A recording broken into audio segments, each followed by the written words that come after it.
Yan. Isang mapagpalang araw muli sa ating lahat mga ka-voltage. Meron po akong panibagong customer at ang ipare-refer nila sa akin ay isang electric pan na dispan. Ang issue po nito mga ka-voltage, umuugong lang pero ayaw umikot. So, ang problem po nito, inanalyze ko po ito mga ka-voltage. Ang problem niya is ang bushing. Maluwag na po ang bushing mga ka-voltage, kaya yung rotor niya ay dumidikit na sa stator niya. Kaya kailangan palitan talaga siya ng bushing.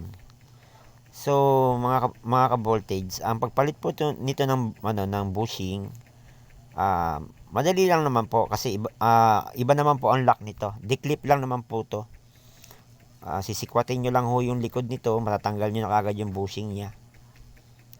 Tapos pwede nyo siya ng palitan ng panibagong bushing. Yan, pwede nyo madali lang po siyang tanggalin at madali rin pong ibalik. Ayan, sisikwatin nyo lang po siya, tapos ikiklip nyo rin po siya uli. Ipitin nyo lang po ng long nose. Yan. Tatlo lang po ang lock niyan mga ka-voltage, kaya napaka-easy lang at napakadaling ikabit.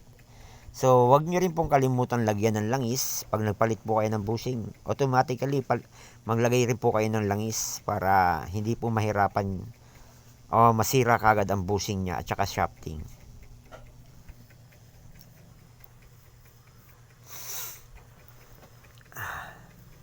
Sa pagpapalit po ng bushing, ingatan nyo lang po na masugatan ang makina, yung motor ng electric pan. Kasi po, pagka nasugatan po yan, sigurado magkakaroon po ng shortage yan. Kaya dahan-dahanin nyo lang po, ingatan nyo po na hindi masugatan ang winding ng electric pan. Yan. Kailangan dahan-dahan lang po ang pagkakabit ng rotor sa stator. Yan, kailangan po lapat na lapat. Sakaling medyo maluwag po ang lagyan niyo po ng space washer. May nabibili rin pong space washer. Kung bibili kayo ng bushing, samahan niyo na rin po ng space washer para just in case na medyo, kasi katagalan po mga ka-voltage, numinipis po ang space washer sa init. Minsan natutunaw. So, pwede nyo pong palitan yan. Kung bibili kayo ng bushing, palitan nyo na rin po ng space washer. Kung okay naman din po ang shafting, tapos ang bushing lang po ang may diferensya, bili lang po kayo ng bushing at saka space washer. Tapos, kayo na pong mag-repair sa mga electric pan nyo pong ganyan ang diferensya, umuugong, pero ayaw umikot. Malamang sa malamang, bushing.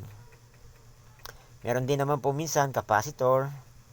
Pero may mga tutorial na po ako pagka sa mga capacitor. Minsan mahina ang ikot.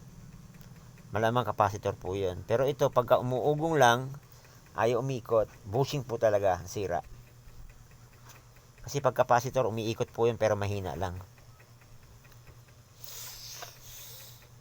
Yan, try niyo po mag self repair sa inyong mga appliances katulad ng ganitong mga electric pan para hindi na po kayo gumastos. Makakatipid po kayo at may matututunan pa po kayo.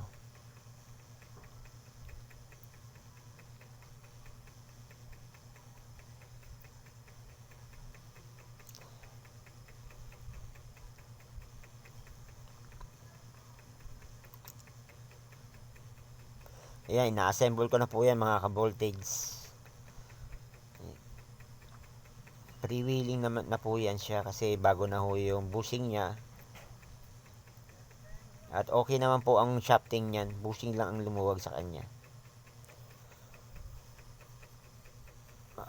Mga ka-voltage, huwag niyo po muling kalimutan paki-like and share and follow po ang aking page Thunderbolts para updated po kayo sa lahat ng mga video na ipopost ko.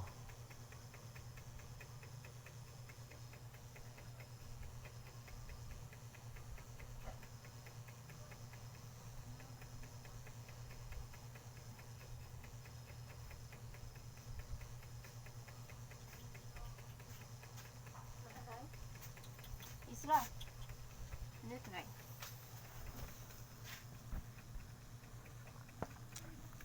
May walig sarap.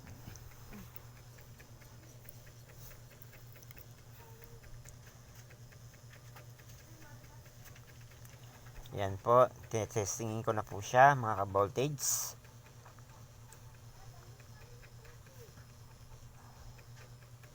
Pinapanood pa ako ng may-ari niya mga ka-voltage. Para matuto rin daw siya. Yan, okay na po mga ka-voltage. Maraming salamat po and God bless po sa ating lahat.